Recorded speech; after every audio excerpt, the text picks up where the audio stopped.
Okay, so we all know about this thing by now, right? It's the Bible. But what's the difference between reading it correctly and reading it wrong? If we agree that it has objective meaning, not just subjective meaning, and what all of us are trying to do is get as close to the objective meaning as possible, how do we know which subjective interpretation is closest to the objective meaning? That's the problem that each of us encounters whenever we read the Bible. This hit me especially hard after I graduated high school. In that time, I was in a situation where I was growing because I had leadership that was helping me through the text. When I graduated, having been in the church quite actively my whole life, I figured that by around that time, I should have a fairly good understanding of how to get the real meaning out of the text, rather than just merely my own echoes bouncing off of it. The problem was that I simply didn't have those skills yet, and so I was met with a crisis. In that time, I encountered resources that were able to help me through that and really get a firm grasp on the Bible. What helped me most was the How to Read the Bible series from Bible Project. If you're looking for really good technical stuff that's easy to consume, I'd check that playlist out. I'll link it in the description as well. What I want to put here is not just an echo of everything they said, nor of any other resource. What I want is to collect on this channel the things that have helped me the most as I've learned in this area. I think the majority of problems that we have when we're reading the Bible have to do with our expectations of it. I don't think most people could even really tell me what the thing is. I sure couldn't until fairly recently. Most people will tell you it's God's word. But what does that mean? Did God sit down one day and say, okay, this is all the stuff that I want to tell humanity? If that's the case, why is most of the book made up of stories?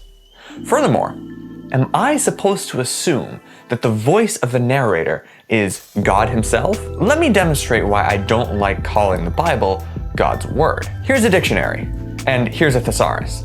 Now, I can effectively call both of these the whole English language, but neither really explains what the expectations are of each book. And obviously, the expectations are really different. When I say that the Bible is God's word, what are the expectations?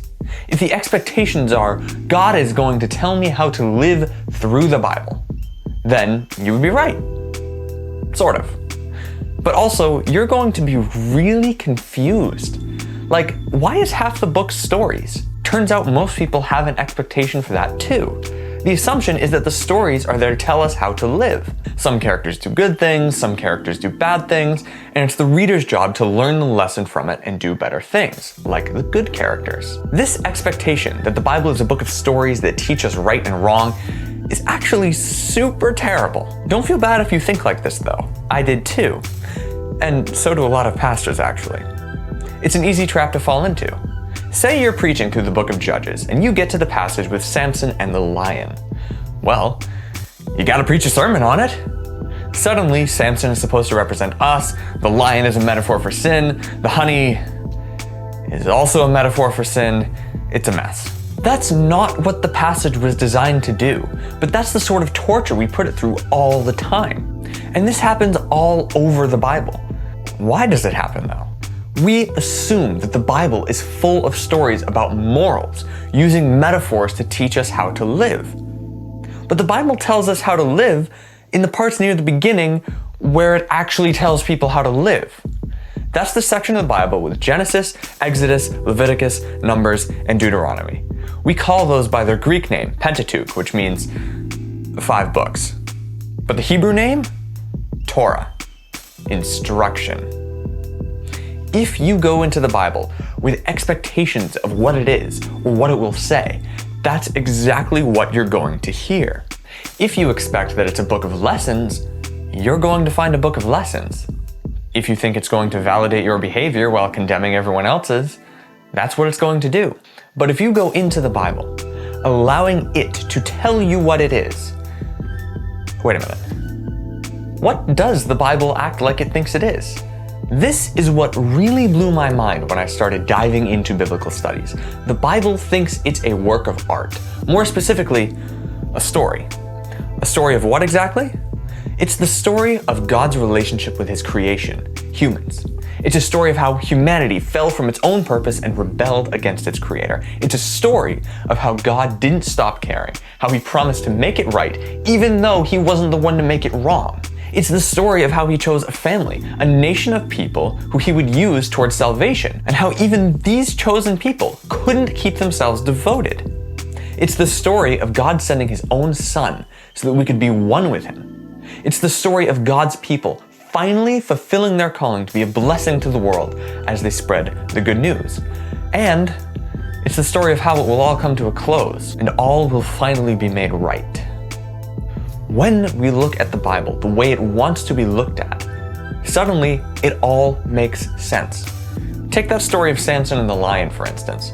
It's not a lesson about sin, at least I don't think so. I think it's developing the character of Samson, the way he acts like an animal that only seeks to feed the desires of his stomach and his other parts.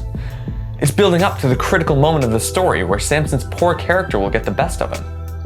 And Samson is just part of a larger story, the story of Judges, which depicts the downward spiral of morality in ancient Israel as each leader becomes worse than the last, ending with a story that reads almost word for word like the story of Sodom, the Hebrew Bible's most vivid picture of sin. And the book of Judges itself is a smaller part of a larger story. After the age of the Judges comes the age of the kings, and then after the age of the kings comes the age of the exile, and after the exile comes the anticlimactic return, and after the return comes Jesus. It all just fits together. So tell me this, what do you think the Bible is, and how does it affect your interpretation of it? It all starts here, and if we are going to fulfill the calling of Ephesians 5:15 and 16 to redeem our time, we have to walk circumspectly and wisely, even in the Bible.